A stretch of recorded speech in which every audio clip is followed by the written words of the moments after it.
अब्दुल्ला भाई हो गए, हमारे आनंद सर हो गए और हमारे इमरान भाई लाला हो गए, जागीरदार साहब, ऐसे लोग हमको सपोर्ट करते हैं आगे लेने के लिए। तो मैं हमारे यूसुफ सर से रिक्वेस्ट करता हूँ कि इन पंक्तियों से आज के प्रोग्राम की शुरुआत करें कि अच्छे बुरे की तुमको खबर दे के जाऊंगा, अच्छे बुरे की तुमको खबर दे के जाऊंगा, चेहरों को पढ़ने वाली नजर दे के जाऊंगा, और यारो मैं इस सदी को वो पत्थर तराशूं, पत्थर को बोलने का हुनर दे के जाऊंगा। हमारी यूसुफ सर, मैं संतोष कर रहा हूँ कि आपको माशाल्लाह अपने इलाके के जो है वो हर अपनी अपनी जगह पे एक मौजूद शख्सियात हैं। तो ये प्रोग्राम जो असल में रहा ये कैस्ट्रॉल का 5 दिन का फ्री प्रोग्राम था जो हमारे रजिस्टर के जरिए हमारे तक पहुंचा।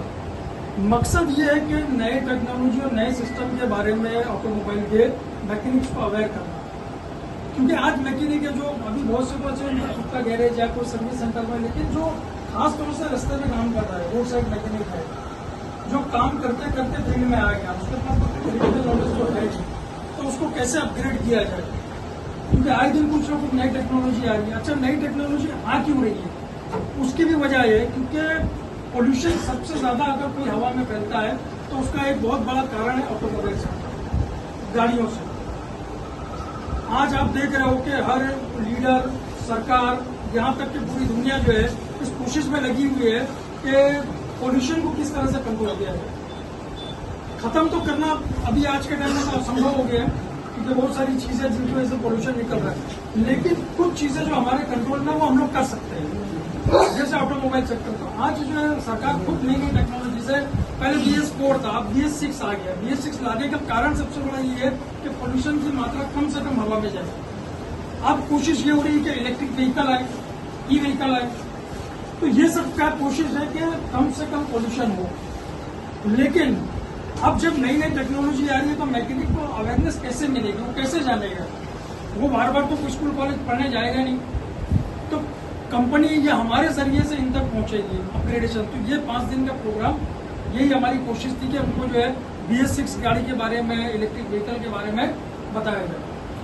अच्छा, अगर गाड़ियों से पोल्यूशन कम निकलेगा तो एक तो हमको इन्वायरमेंट अच्छा मिलेगा, गाड़ी की प्रॉपर सर्विस। अब ये दोनों लोगों की जिम्मेदारी आती है, एक तो मैकेनिक पे भी जिम्मेदारी आती है कि वो सही से सर्विस करे, और दूसरा जो गाड़ी इस्तेमाल करता है उसके ऊपर भी जिम्मेदारी है कि वो वक्त पर उसकी सर्विसिंग करे। लापरवाही अगर दोनों तरफ से कहीं पे भी रहेगी तो बेनिफिट नहीं मिलेगा।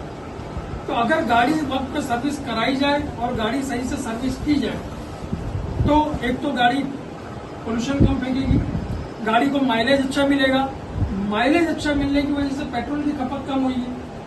अब यहाँ पे जो है पोल्यूशन से तो हम बच रहे हैं, इन्वायरमेंट तो हमको अच्छा मिल रहा है, प्लस सरकार को भी बेनिफिट हो रहा है कि कम से कम इम्पोर्ट कम हो जाएगा, खपत कम होगी तो इम्पोर्ट कम होगा।